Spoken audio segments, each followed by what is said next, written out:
In this video we will talk about the miracles that happened in the Prophet's Mosque in Medina and the Grand Mosque in Mecca were being renovated. These two mosques were rebuilt and redesigned by an Egyptian engineer called Dr Muhammad Kamal Ismail, whose innovative designs incorporated advanced features such as electric, domes, cold marble flooring, and retractable umbrellas.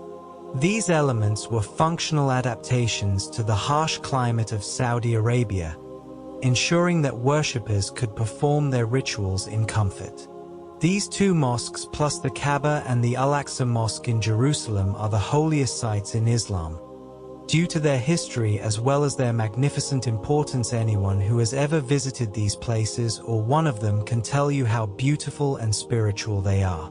In fact, the Grand Mosque in Mecca, known as Masjid al-Haram, as well as the Prophet's Mosque in Medina, known as Masjid al-Nabawi, were rebuilt and redesigned by an Egyptian engineer called Dr Muhammad Kamal Ismail, who was born in 1908 and died in 2008.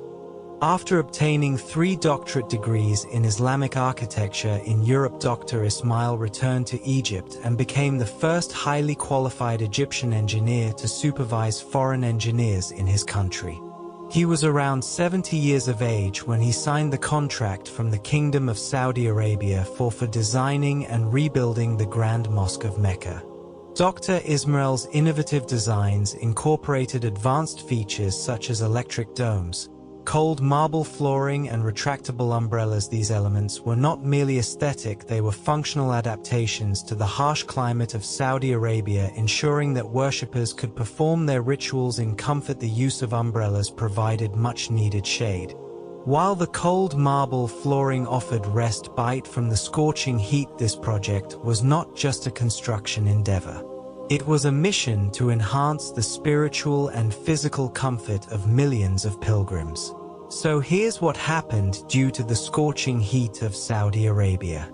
Dr. Ismail aimed to make the tawaf easier for pilgrims at Kaaba by covering the floor with heat-absorbing marble, known for its powerful capability to absorb heat completely. However, the most suitable kind or marble could only be found in a small mountain located in Greece. Dr. Is negotiated with Greece on behalf of the Saudi Kingdom and purchased almost half of the mountain to complete the Grand Mosque project. Then 15 years later, King Fahd of Saudi Arabia requested Dr. Ismail to bring the same marble to use in renovating the Masjid al-Nabawi in Medina. Dr. Ismail went back to Greece to negotiate the other half of the mountain.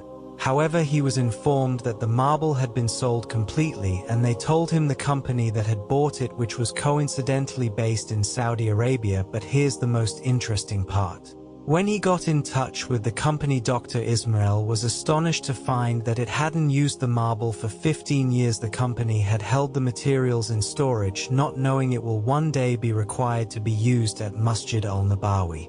Dr. Ismail was overwhelmed with tears of joy and gave the company director a blank check asking him to fill out whatever price he wanted for it.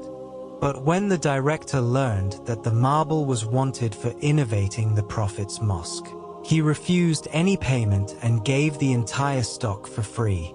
My dear brothers and sisters, if this is not a miracle, then what is it? A coincidence? This is a story that should strengthen our belief in divine decree. This story shows us that Islam is a miracle and that Allah's plan always prevails. We are talking about a holy mosque, where the hearts of Muslims from all over the world come together, a place where millions of Muslims from every corner of the world come every year to refresh their Imam and faith in and get rid of their sins and connect with Allah and His Messenger, peace be upon him. Dr. Ismail then took the marble stock and started renovating the Masjid al-Nabawi, designing it with a harmonious blend of beauty and practicality, embodying the spirit of Islamic architecture while addressing contemporary needs.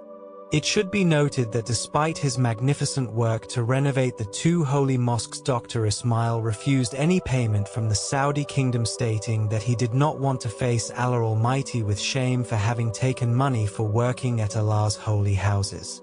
Dr. Muhammad Kamal Ismail passed away in 2008, but his legacy lives on. His story is one of dedication, humility, and visionary brilliance. His contributions to Islamic architecture and his unwavering faith will always inspire countless individuals around the world.